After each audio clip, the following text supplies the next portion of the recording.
Hi, and welcome to Together, the podcast where we teach and we guide you into the art and the daily practice of sacred relationship so that you and your partner and the people in your life can experience a deeper felt sense of connection. Welcome to this special episode in the first of the Wild Birth series titled Witnessing a Mother Roar, My First Birth as a Doula.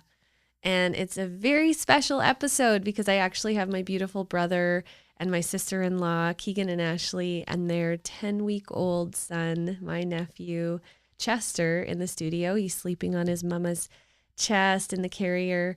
And I got the beautiful blessing of being a doula at their birth. It's my first time doulaing in that way after having given birth myself in a physiological natural birth, and then getting to witness and be support for them on their journey from before they conceived all the way till giving birth. And we're excited to share their story and to dive into what wild birth is. And by this, we mean birth that is natural, non-medicated, where the body gets to do what it knows how to do. And how we're going to dive into three aspects of this. First, how do you prepare for birth? And we're going to dive into how they prepared because they did it very consciously. And this includes diving into some rituals and ceremonies that we did to prepare the field and that you could do and learn about. The second is we're going to dive into how the parents and the grandparents' births and the birth workers, their imprints and their experience of birth shapes the birth field. And then we're going to talk about physiological birth. This is birth that is natural, that the body knows how to do, and how that shapes us and the power. We want to share the story of this beautiful birth with all of you so you can feel the feeling of it. And then stick around till the end because we're going to dive in at the end of how our birth actually prepares us for our death. And the insight, the amazing insight and healing I had around death while being at the birth. So the first thing I want to say as we dive into birth, this is so important, is we feel like it's really important to share this story of a successful home birth, of a birth that happened in a beautiful, healthy, grounded way, because we all need to know that this is possible. We need to be able to attune to that and hear the stories of how that came into being. And if you're listening and you've already given birth and maybe you had a traumatizing birth, maybe you want to have children, but you went during your birth, when you were born, it was traumatizing. I want you to know that all of this is, we can repattern it, we can heal it. All of this, we can heal it first from attuning to the healthy blueprint of birth that lives inside of us.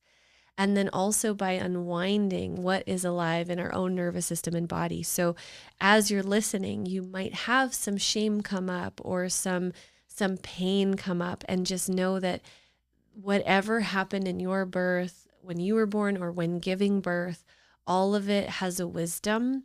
It's part of the birth field speaking. So we don't want to shame any of it. And it's more us all being curious together. How do we hold space for these things to unwind? And how do we really celebrate when a healthy blueprint is able to express more and more? So you can also attune to the frequency of this birth, and it can help unwind some of the pieces in you. It might help you have insights about your own birth, about ingredients that had been needed that maybe weren't there, that also shaped what unfolded.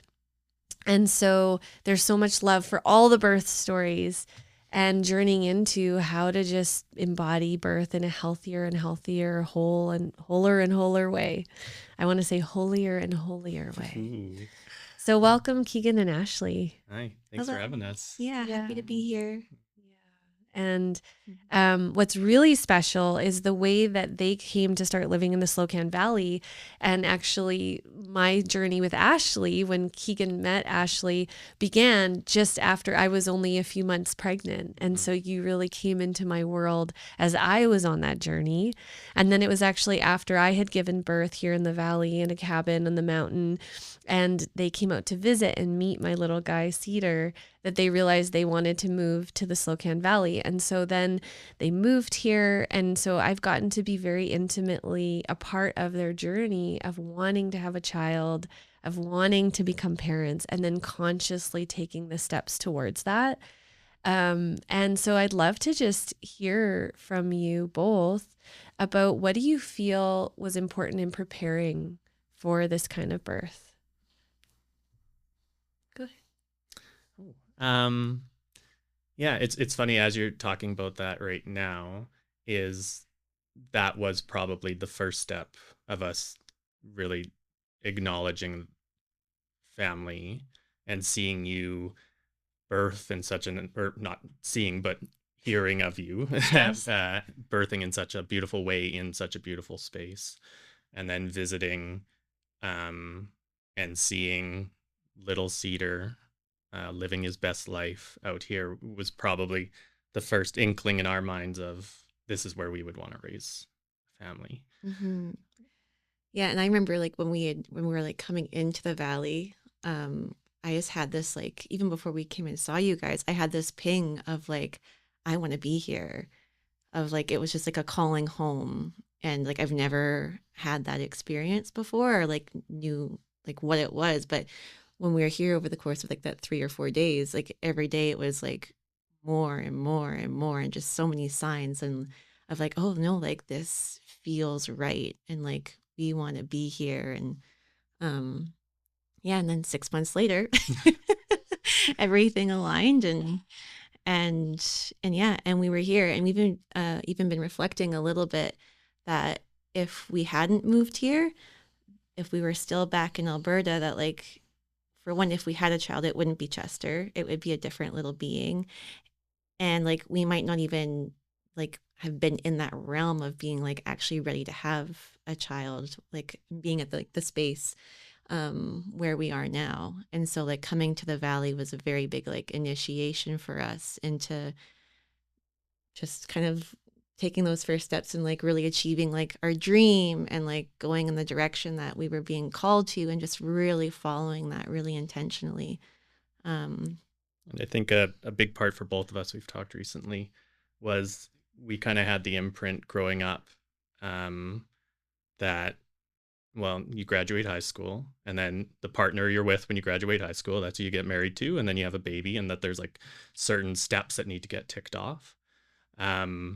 And obviously, I mean, I was in my 30s, so that didn't happen. But I think for both of us in meeting each other, kind of reframed that it's not about ticking off the box of getting married and having a kid.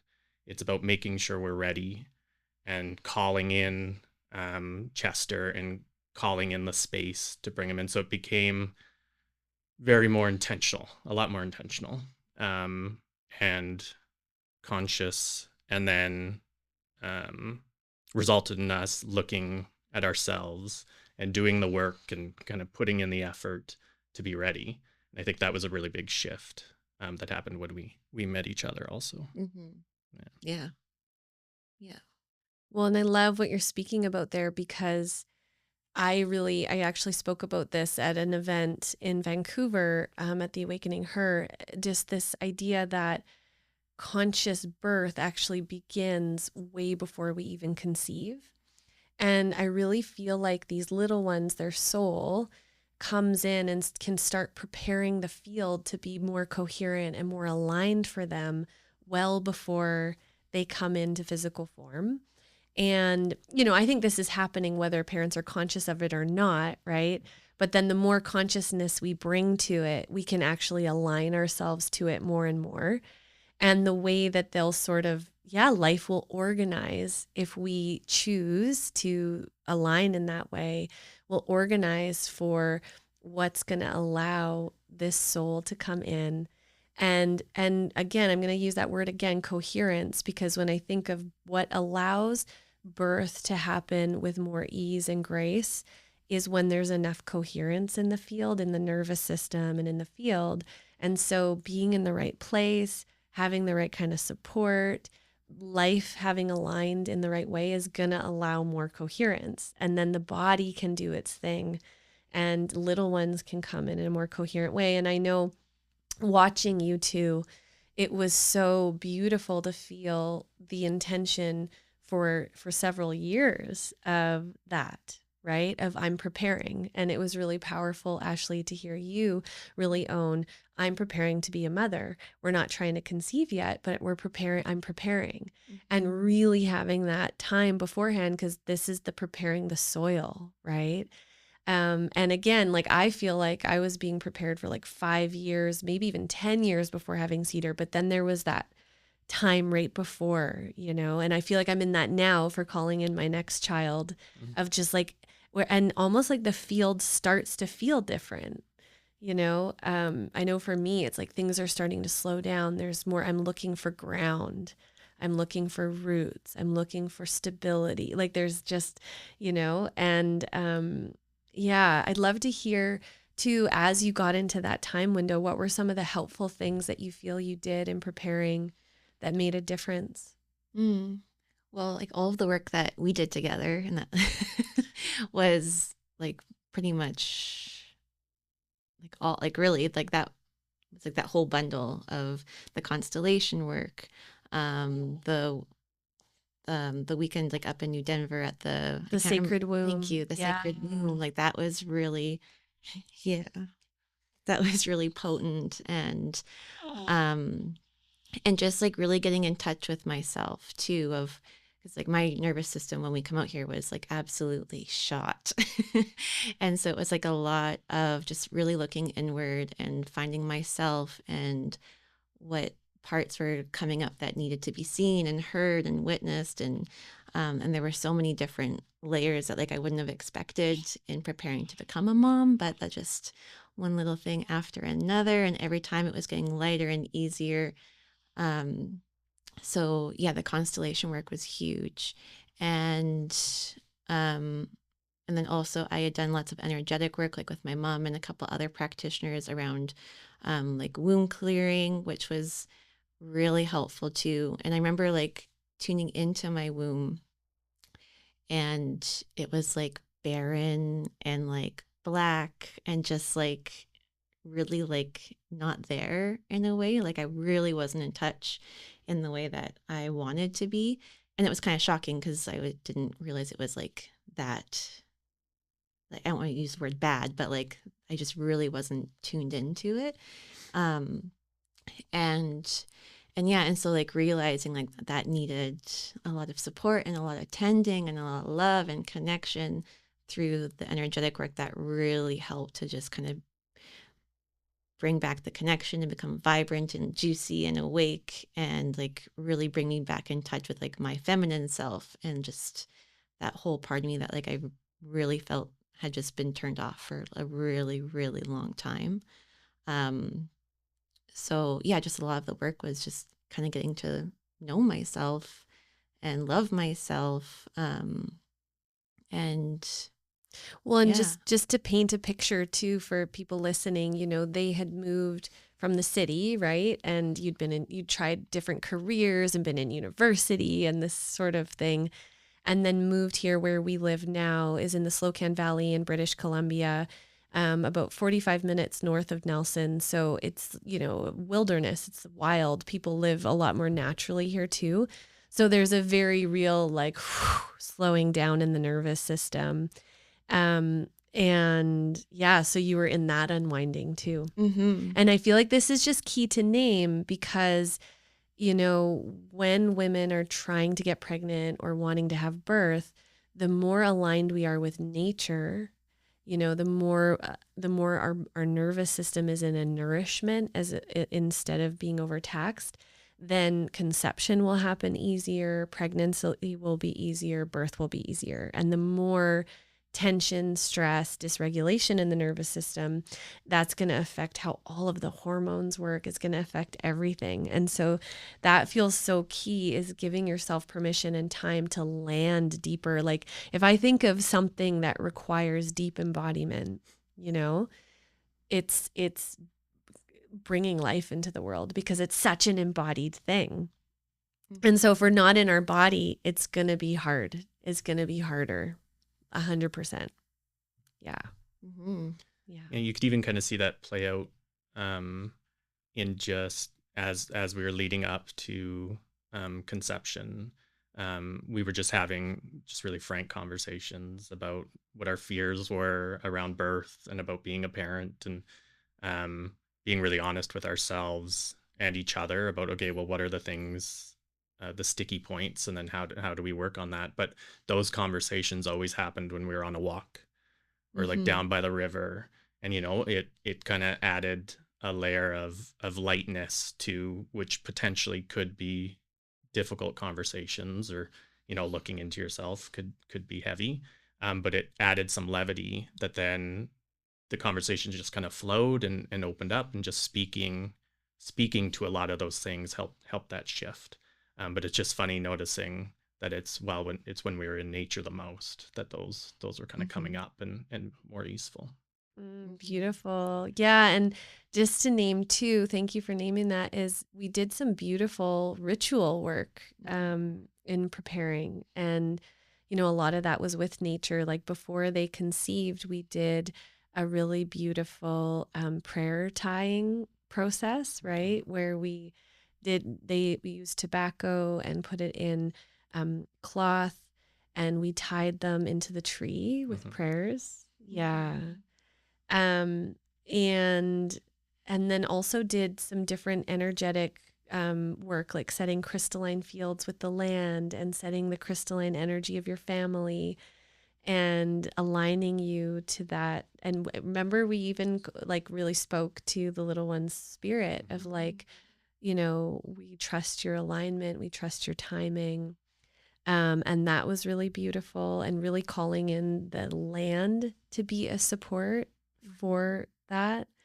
And then just to speak to, if anybody doesn't know what constellations are a beautiful practice that I hold space for at different times for groups, but I also do this work one-on-one where we work with the field, the ancestral field. So the imprints, the patterns that live in the family field related to that then come down the generation.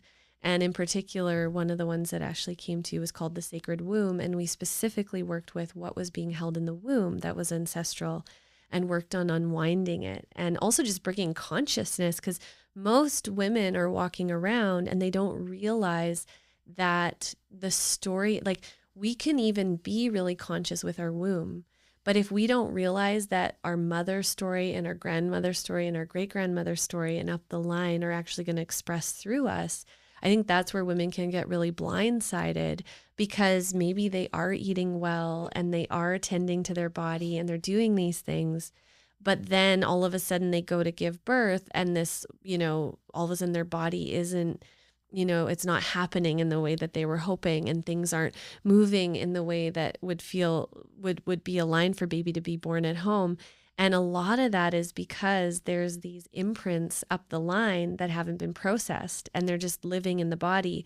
And so in this way, preparing for a conscious birth, it's not enough just to tend to the body or just to tend to, we have to tend to what the stories up the line that haven't been told, that absolutely will express through the body. Because I know, and this is us moving into this second point about, birth imprints.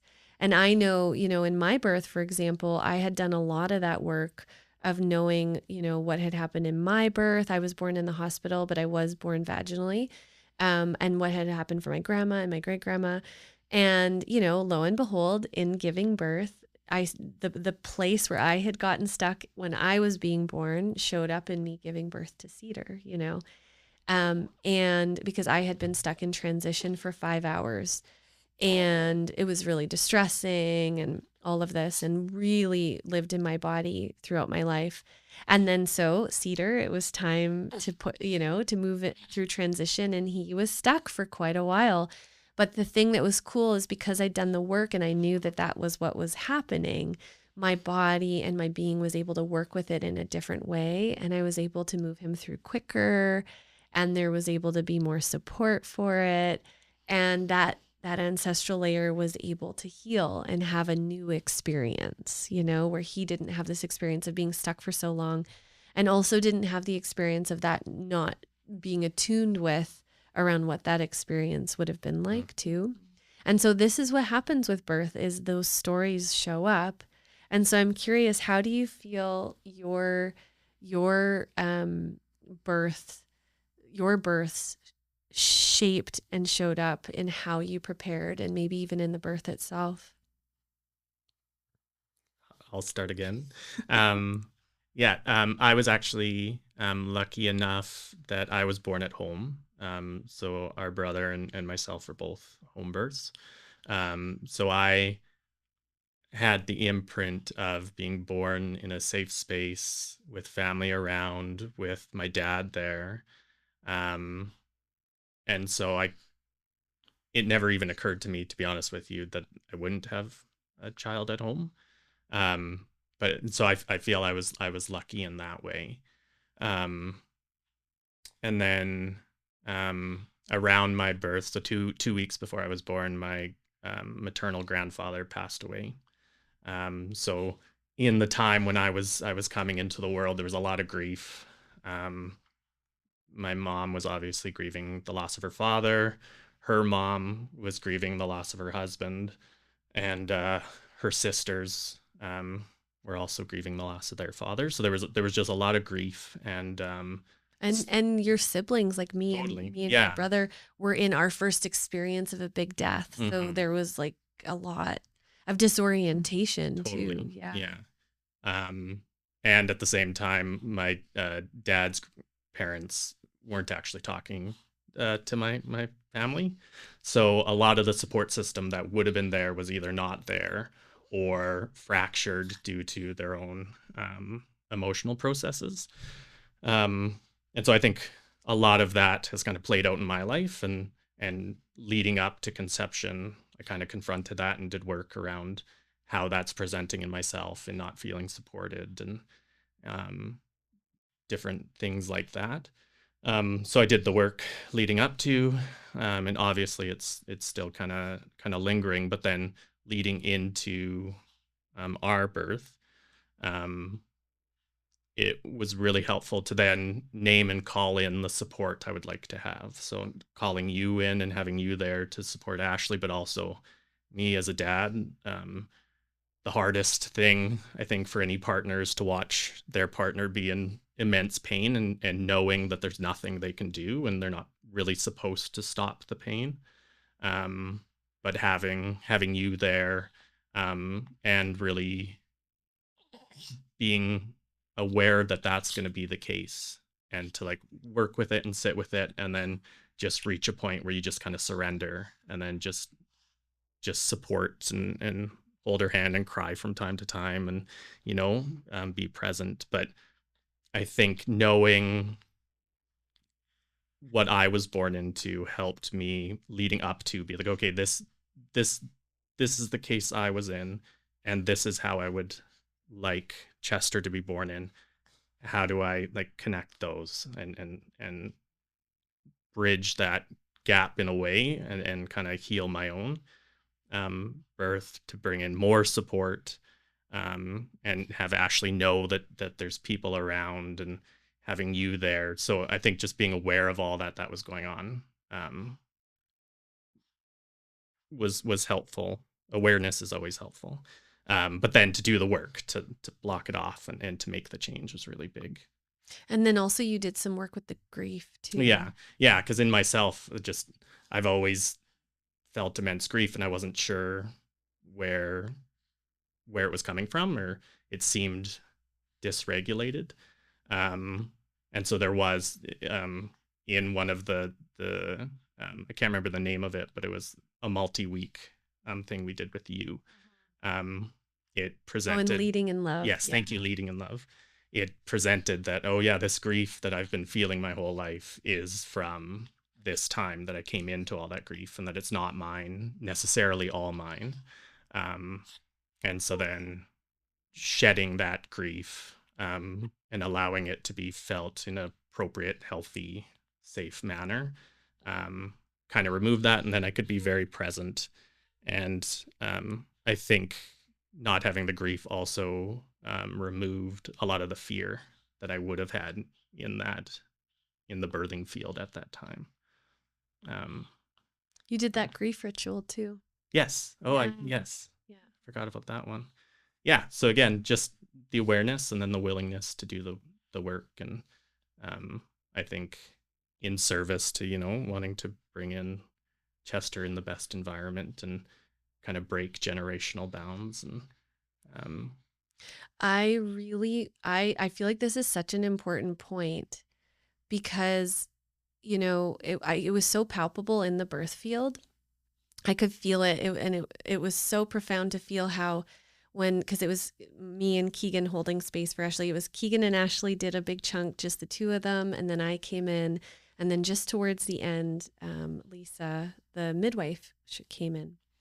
And when I was there, I could really feel how, because Keegan, you had in your field and in your body and nervous system, just this sense of, it's like, because not only were you born at home naturally and healthy, but your older brother, my younger brother, your older brother, was also born at home. So there was an energy in our home of like, of course that can happen. And of course birth can happen naturally. And of course, and not a lot of people have that feeling in their body, right? And so there's something about just knowing that in your body, that feeling, And then, of course, I was born in the hospital, but I was there for both of your births. So I know the feeling in my body. And then I had my son at home. So I knew the experience from inside of me.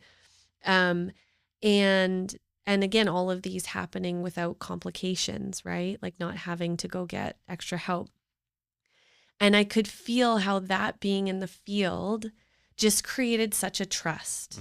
Like I just felt my body and your body had this energy of like, of course this can happen. And so then I noticed in moments where maybe, Ashley had a moment of like, oh, like it shifted or something. And it's like, ouch, or a little bit of like that, like fear or whatever. I could feel our nervous systems just have this deep trust. And we didn't like glom onto it or get freaked out, or because there was a deeper knowing in our bodies that this could happen. And I knew this intellectually, but I really felt it in this birth of how much our own experience in our own body of birth shapes the way we can hold the space. Because it wasn't my mind telling me, no, that she's going to be fine. This was, something in the physiology. And so I really feel like that was a part of it. And I speak to this because as birth workers, as birth support keepers, as doulas, I help people unwind from birth imprints. And so I've studied a lot of it. And so it was neat to actually experience supporting it. Our imprints, our experiences of birth will shape the birth field, too. So not only will the dads and the moms, and I want to dive in, Ashley, to yours, but the birth workers experience as well. And so this is why it's so important, that birth workers do their own work on their own birth and their own experience of birth, but also the births that they attend, right? To keep clearing and working with that energy. And that's why it can be so helpful to access that healthy blueprint that lives inside, because it lives inside of all of us. And I just feel so blessed to have made the journey in myself from being born in the hospital to then getting to support in this way, like experiencing my brothers being born at home, getting to give birth at home myself, and then Ashley getting to feel and witness you in that. Yeah. And I really saw, Keek, how you were so able to affirm her a lot and be really present in that way. And it felt like a big part of that. It's who you are. There's so many layers, but also just the fact that you'd been through it before. Again, like it never even crossed my mind until after. I was like, oh yeah, I guess this isn't the norm. But yeah, it never crossed my mind that this was an unusual kind of situation. Yeah, which for your nervous system, it wasn't. Yeah. So cool. And so Ashley, how would you say, how about you for your birth imprints, and how did you work with it? Yeah. So I was born in the hospital, as was my brother. And a big part of my imprint was speed. So my mom went into the hospital, kind of getting ready for transition, and she was, and yeah, just need to be there. And her doctor broke her waters. And when they broke, I was like right basically at the entrance. And so like my head came in and made like a nice solid seal. So like none of her fluids actually really exited.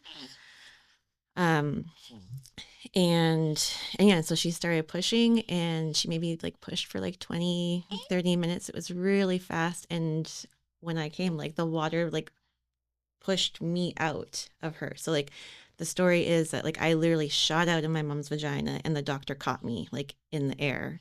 Um, so there's that part of the birth, but also in my conception, it was really fast too. Where my dad was working away on the rigs a lot, and my mom was like, yes, like, you know, it's been almost 3 years. Like, we really got to start thinking about, I want to have another baby. And my dad was like, no, not yet, not yet, not yet. And he had been home, and he's like, okay, let's do it. And I was conceived. And so in my system, and we had worked with this, but I had needed a lot of what I would have wanted in my body and my being would have been a lot of slowness to come in, and like more preparation and acknowledgement of like, okay, it's time. And it was just like, okay. So it was just really, really, really fast. And then with the birth, I come out really, really fast. And so we had worked with that through a bit like a constellation of my conception and seeing like that slowness that I actually needed and wanted. And so there is the repatterning there, which was really beautiful. Um, and I definitely think played out with Chester in our birth, which we'll get to here too. But the other big part of my imprinting was the absence of my dad at right after the birth. So with my brother, my dad left 4 hours after Dylan, my brother, was born to go back to work, and would have been gone for a couple of weeks. And then with me, he left the day after I was born, and then was also gone for a few weeks. So my grandma was there to support my mom through both parts with like my brother and myself. And so a big part that was like playing out throughout the pregnancy was like the feeling of like, oh, is there going to be support for after? And we like off the bat, we knew that Keegan would be staying home for at least 4 weeks. And we had really wanted that time just to be for ourselves so we could be in our nest and bond and heal and just be in that. And that was like without a question, like that's what we wanted and what we're doing. And when sharing that with our family, my family in particular, there was a lot of like, oh, well, you're going to be by yourself for 4 weeks. Like Keegan's not going to be there. He's going to be back to work. And it's like, oh no, like Keegan's going to be, he's at home with me and baby for 4 weeks. And like almost the entire pregnancy, this conversation would happen almost like a weekly or bi-weekly basis. With a family member, and it was always like, yeah, but like who's going to be there to support you? Like no one, you're just doing this by yourself. And it's like, no, Keegan's going to be there with me. And so it's interesting to see it kind of play out in that way of like yeah, like no, Keegan is home, it's just us, we have the support, dad is there, and coming like that being, so that was a really big part to like acknowledge and see and kind of like call out a little bit of like, hey, this is, we're repatterning this is different. And then for us to actually do the repatterning of that was really big of no, like we are fully supported. We have everything we need. Keegan is here. He's the only, like the best support that I possibly could have and need. So that was a big imprint and like repatterning in that too throughout the pregnancy and then following up. And there was just a lot of, not to cut you off, but fear, I would say, from more so Ashley's side, again, just because they had hospital births. Mm-hmm. And the medical system has kind of pumped in the fear of birth to kind of to make money, in my opinion. But so it was quite palpable to feel that, and they did really well not to like constantly talk about it, and a lot of it came up after. They were like, oh yeah, we were really terrified, but there was this sense of like they they weren't necessarily comfortable with us being 45 minutes away from a hospital if something was to go wrong. And so that was present in our field. And so kind of a choice we made was to not tell anyone when we went into labor. There were a couple people that knew, but we're not going to be texting everyone, hey, like, stay tuned, because then we knew their anxiety might rise and that would present in the room as well. So that was kind of a conscious block. Yeah, and I had really like no awareness or knowledge about birthing at home until you. And then like hearing about like your home birth, and then meeting like the women in your circle, and like how many home births, and just the beauty and the wisdom in that. And I remember like hearing about that, and I was like, oh, duh. It was like, like a light switch again of like, yeah, like that is what I want and that feels right. And so even like before thinking about like having a baby and going to the hospital, was always this like that's what my body wants to do, is just like pull back, because it was just like the resistance, but that was like the only way that I knew like before. And so yeah, so I'm really grateful that we didn't have to go to the hospital to have our birth, that we were able to be at home and do it that way. And yeah, it's just I wanted to be at home, and that's just what felt really right. Yeah, there is one other piece I can't. It'll come to me at the moment. There's one thing I just want to speak to there that I think is powerful, and I got chills through my body, is about how being around other women who either have gone through that experience or like have embodied it somehow is like, I have found is so key, because partly because of my own experience, and then also because I'm a somatic therapist and I understand how this works, is there's literally mirror neurons, and there's ways that our body actually learns from other bodies about what's possible. So I know for me, for 2 years before I conceived Cedar, maybe even a little longer, I was sitting in circle with women who all had children under the age of 5. They had birthed at home. They'd had natural births, So I was steeped in nervous systems and bodies that had lived that. And I can really feel it helped calibrate my body to that. I remember feeling my womb learning from their womb, and feeling them breastfeeding, and feeling them like, it's like being around that energy. It's an energy that teaches us, not just mentally, but in ourselves. It teaches ourselves. And, I just think of women like historically would have been in these villages, and you would have been with the other women that are in that time, right? Soaking in that energy. I mean, so many women that I have met, what can happen is it's not till after they have a baby that then they start to look for other women who are in that phase. And that can actually be really difficult and stressful, because there's a place where your body hasn't gotten that, going through it and feeling supported in that deeper way.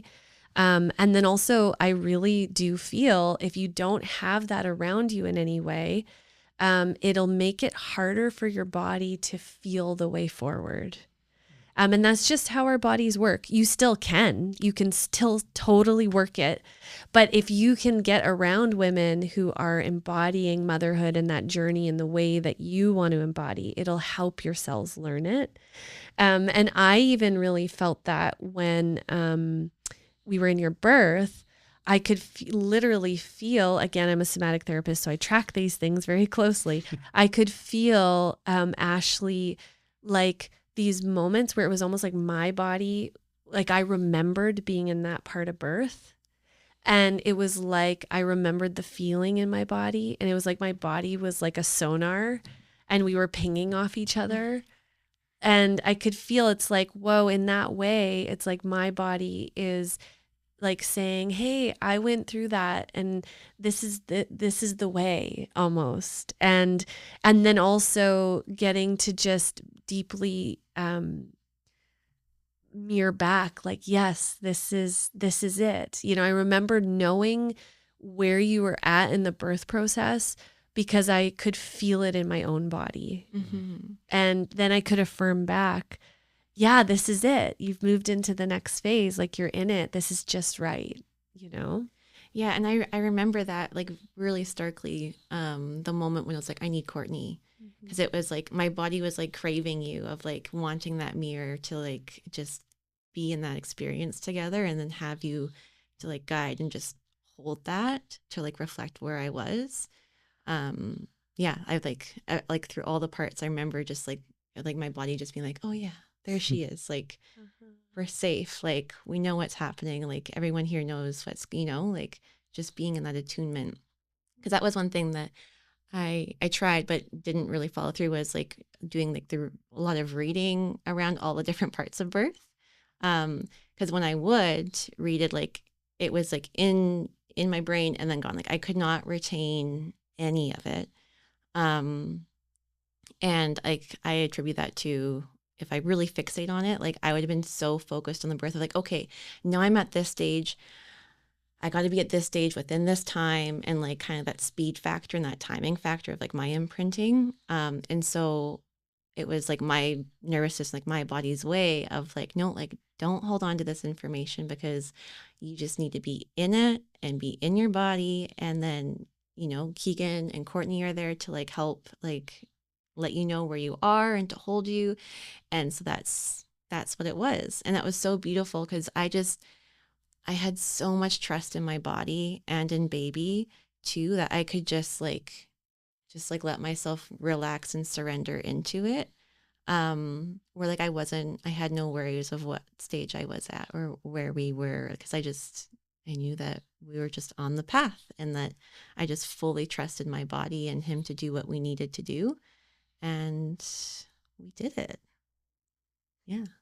And this is a beautiful dovetail just into the third point of physiological birth. You're describing it exactly. Mm-hmm. Is and I'd love for you to share deeper, is physiological birth is where we know that, where we understand that birth lives in the body. The wisdom of birth lives in the body. We don't have to do anything.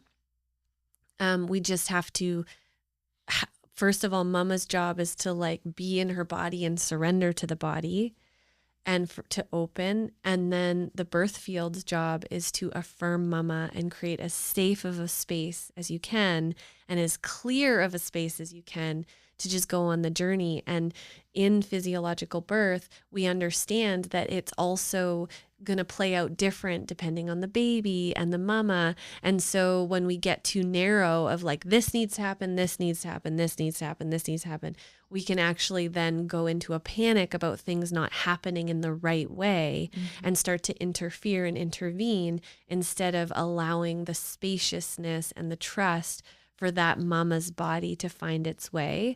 Now, of course, there absolutely will be births where something goes wrong. I do think it's good to have women that know about birth and know about things that could be helpful, a herb or a way to rub your back, or, these things are helpful. But that what has happened is we've gotten so far away in the mainstream birth culture from trusting the physiology of the mama, that there's over control and over coming into places where if we just held space, the body would find its way. I always find this amazing. The woman that I did my doula training with when I was pregnant is called Wapio, a beautiful, amazing elder, funny woman, so wise, so strong. If you want to learn about birth, I highly recommend her. It's you can find her, the Matrona is her website, and you can find her online. But one of the things she talked about is that, in 500 births that she attended, that she was present for in this physiological way and in trusting the mama's body, only 5 of them had any kind of crisis intervention thing needed, which the statistics, and the other is just astronomical. It's like most births, they do some sort of intervention. And so, it was so stunning to watch and witness and feel Ashley go through this and let her physiology. And I really saw from the outside and felt just the power of that really your job was just to deeply trust life, to deeply trust your body and surrender to nature. Mm-hmm. Yeah, that pretty much sums it up. And like, and even like now, like one thing I've been really just sinking into is I trust life so much more. Like I trust myself so much more. And for me, like one of the things like throughout the pregnancy that I just kept reaffirming like every day, several times a day was like, I trust my body. I trust the wisdom of my body. My body knows what to do. And then echoing that my baby knows what to do. My baby has the wisdom. My baby knows how to birth. And yeah, that, oh, Oh, mhm. Yeah. And that was like, in the birth, that was like one of like my favorite parts is like, I could feel him moving and like, he would bring on the contraction. And every time he's like, I trust you, like, you know what you're doing. And like, my body knows what it's doing.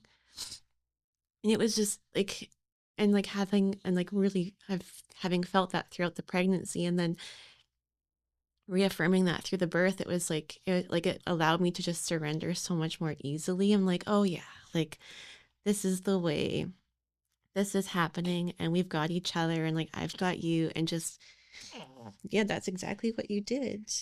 You just and so just like the power in that, and that's one thing I think that can get missed a lot is that like the trust and the wisdom of the woman's body and of the baby. Because like we all have that blueprint. He has the blueprint to know what to do. Um and so yeah, so I'm so grateful that like I wholly got to experience that. you roared. You Oh my roared. gosh. You lived the power through your body. Yeah, and that was the other thing that I love doing was roaring because I have a beautiful voice and I very seldom use it. And so that was like the one time I just gave myself like full permission to just do whatever, scream, yell, tone, however I needed to, what I felt. And that too was incredibly healing, incredibly like freeing and opening. And that was like another thing like throughout the birth that like I kept reaffirming to myself was every time I was toning, I would just like, I would visualize and imagine like I'm opening, like opening. It might not have sounded like that, but You were opening.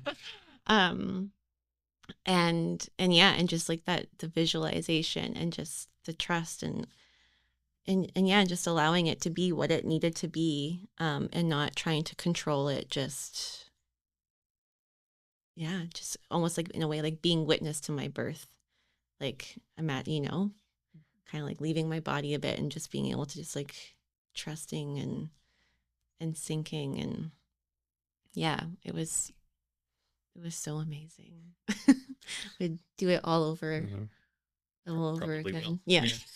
Well, and to speak, just to acknowledge, our midwife, Lisa, was amazing. And one thing we keep telling people is, so overall, it was about 19 hours, and she was there for like the last 3, or less 2, basically when Ashley was ready to push is when she arrived. But just her, like we were in the birthing tub, and she would kind of just be off, and then she would come in and just quickly check and then wander off. So it didn't feel like she was always watching over us. And again, well, you should be at this point, she did her duty and she checked in, and she was always tuning in, but then she would just give us lots of space and give Ashley just the space to continue on through, and wouldn't question, and just also allowed it to happen. So I just want to speak to like having the right support, or the support you need in the room is really important. And there are beautiful midwives and doctors in the hospital who will give that to you and provide that to you. I mean, one of our favorite parts that we reminisce about is Ashley's in the thick of it. She's pushing, and I can't remember the name of the song, but a song's playing, and we look up and there's Lisa, the midwife, and Courtney. They're just dancing and singing along to the song, and it just like kind of stopped the birth. We just cried a little bit, and it was just so beautiful to see that there is support and safety, but it's also light and like flowy and fun. And yeah, it just really reframed what support in that situation for us looked like. Beautiful. Mm-hmm. Yeah, that was such a special moment. And, you know, yeah. And I just want to speak to this of the power of how the birth team being able to trust and affirm and hold, you know, there were moments, right, where like one moment I'm thinking of is when you were throwing up. Mm-hmm. You'd been throwing up. So when I showed up, she had been nauseous and wasn't keeping fluids down. And, you know, I want you to speak to how you experienced it, but maybe I'll just share that my experience was it was a cool learning in my body because I could feel there was some fear around it, right? Because yeah, that could be scary if, you know, for the whole pregnancy, you couldn't, you know. And I remember coming in and there was some fear around it. There's some contraction around it. It's like, oh no, like I'm not keeping fluids down. And then I swear I felt our great grandmother, who was a midwife, because our great grandmother on my mother's side was a midwife. And I guess she delivered over 40 babies. Anyways, I like felt this deep knowing inside, like, but this is what it was, is I looked at you, Ashley, and I felt through the fear and I just actually took in your body and you looked so strong, so capable, so healthy. It was like, and then I just said it back, like, you're a very well nourished, hydrated person. It would take a long time before you'd get to a point, you know, where, you know, it would become a big issue. And I just felt like this energy, just like, Mm-hmm. but it was just by me being able to not go into the fear and actually take you in. Yeah, totally. And because we were like, oh gosh, like if I'm throwing up, like I'm going to get dehydrated. And like the fear was that we'd have to go to the hospital. And then, yeah, when you said that, and like, I remember that too, it was just like a whoosh and like, oh, duh. Like we've got lots of time and like, I am really hydrated. Like I am really healthy. And like, I don't actually feel like malnourished or like anything that would warrant actually going, other than I've been throwing up for the last hour, you know? And so just like to have that mirror and that reflection of like, oh no, Ashley, like you're okay. And it would take a really long time for your body to get to a point where like there would be concern.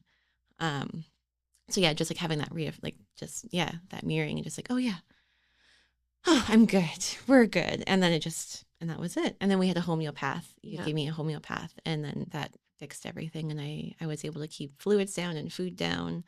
And that was it. That was a thing of the past. But it was cool too. Like there were other moments where like, you know, you maybe the contractions increased or something. And then it was neat to just feel you. Like, you know, there'd be like, it's kind of a little bit like, and then I would just look at you and you just looked so strong and powerful. And then we would just say to you, you're so strong and powerful. And it was just so, and then it was neat to watch when we would say that, your body would like get even more strong and powerful. Yeah. Because there was like the one part where I didn't think I was crowning, or that he had like come through my cervix yet. And I had been pushing really hard, and I remember feeling, I never had the feeling that like, oh God, this is too much, or, oh, I can't do this. It was just like, oh, like, you know, if I can do this for like another several hours, but at some point I'm going to get tired if like, you know, and at that, then you both like reaffirmed to me that like, no, actually, like he's there, like he's way further down than I knew that he was. Like I didn't even think that he was through yet, and he was basically like coming out. And so then like when I heard that and had that reflection of like, oh no, like he's almost here, like, you know, a couple more pushes and like I could feel his head, and like he was there. And so yeah, so having that reflection again of like, no, like you've got this, you're so strong. Like I remember it was like a power up. I was like, like, you know, like I can do this. And then I again, like I wasn't worried about like tiring out or the timing of anything. Cause again, I think that timing piece come in of like, oh, I'm not doing this fast enough. Maybe that was that hint. And yeah, within like 30 minutes, probably after that, he was here. But yeah, that like the affirmation, like in the mirroring of like where you are. It was so powerful. And then you both too, like you were both so in tune with each other and had each other. And so like just feeling both of you and how you guys were pinging off each other too was so like powerful and supportive and beautiful. It's funny, like just thinking now of how connected we all were in those, because just thinking like, okay, in that moment, if you hadn't been so sure and so strong and so like with it, then when you showed a bit of doubt, I might have been like, oh no, there's a bit of doubt, and then I would have fed that back to you and it would have gone. But because you did the work and you were so strong, you trusted your body, I trusted you and trusted your body, and then you know how much it's all feeding on each other. It's cool how that plays out in this case in a really positive way, but you can see how it can also kind of feed into a negative reaction. Yeah. It's huge. Yeah. It's a huge part of what happens in birth. Huge. Because the mama is so open and like everything is so heightened. Like any thought we have, any energy we have, it's like amplified. Mm-hmm. And so, yeah, it was really special to hold space too with my younger brother. I was like, whoa, me and my younger brother are like holding space for this birth together. This is so profound.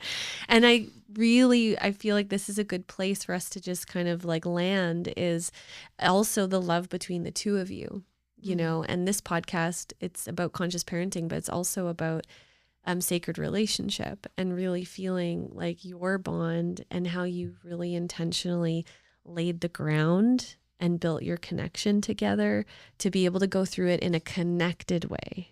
Mm. Right? Yeah. What are the tears? I just love you so much.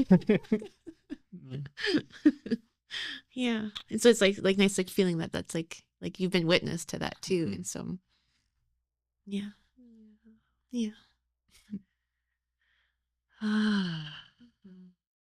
And so for any of you that are still with us, thank you for hanging out. Thanks for tuning in.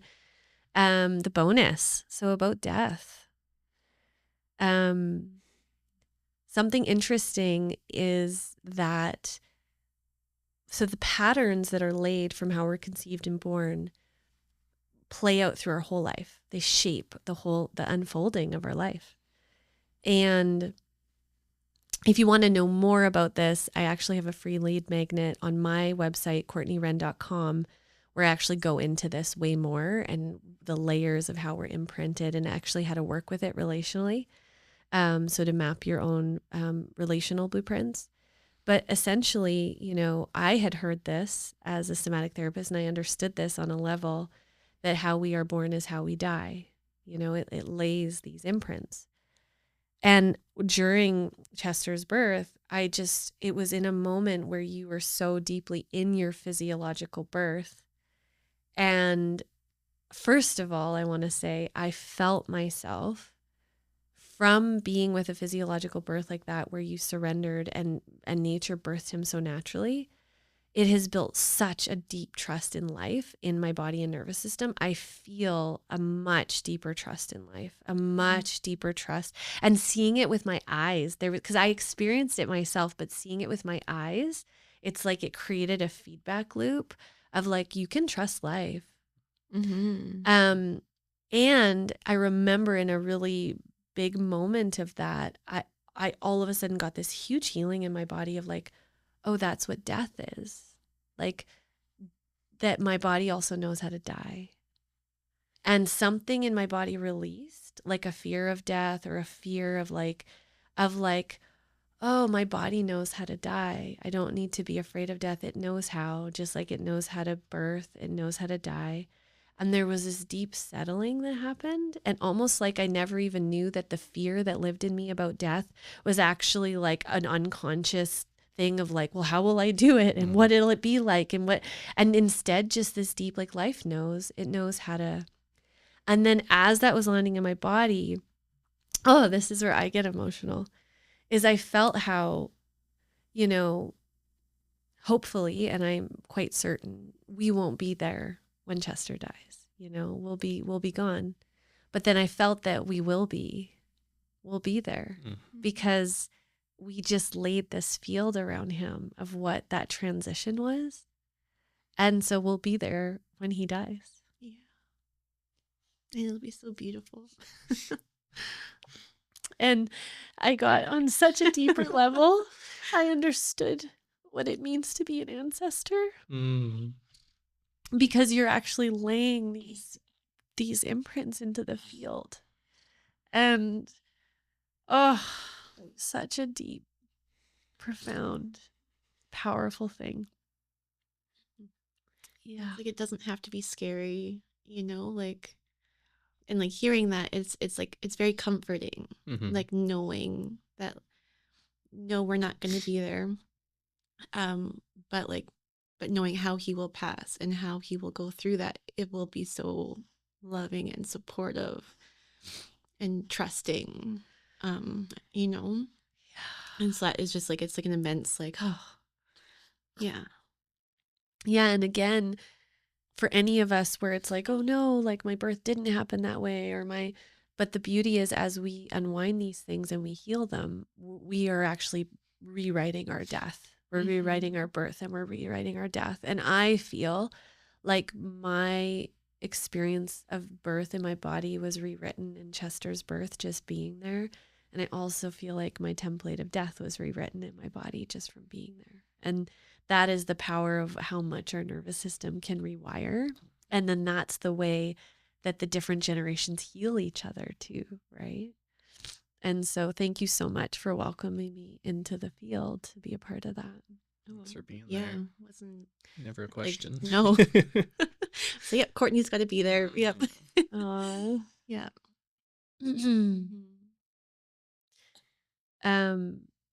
Yeah, I wanted to see if I could pull up this medicine song that was the one we were singing.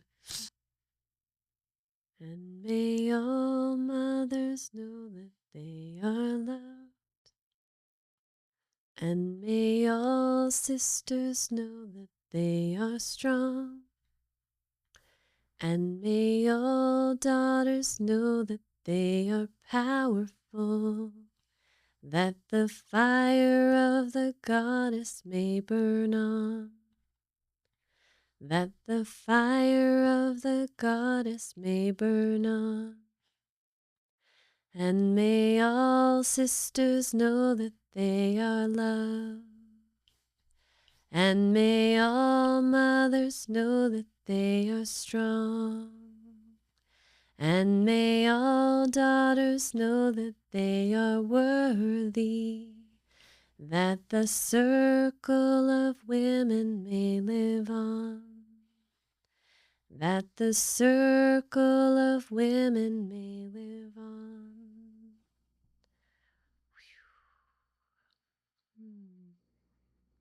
We are so grateful for all of our listeners and everyone tuning in here for your support. And something that helps us out tremendously is when our listeners give us a 5-star rating and leave a comment, not only because then Mike and I get to tune in to how this is all landing for you, what it's supporting you in, what you're lit up by, but it also helps us spread the podcast and draw more people in who will be supported. And that is our vision, is to bring and weave sacred relationship and conscious parenting, wild birth into people's lives. So we have a gift for you if you'll take the time right now to pop up and do that 5-star rating. And it's a free couples activation for greater resonance, clarity, and vision in your relationship. And so you'll just give us that 5-star rating, make a comment, take a screenshot, click the link in the notes below, and then you'll receive your free activation. And you can do it by yourself. You can do it with your partner. It's a beautiful attunement that can be foundational for resetting the energy in your relationship moving forward.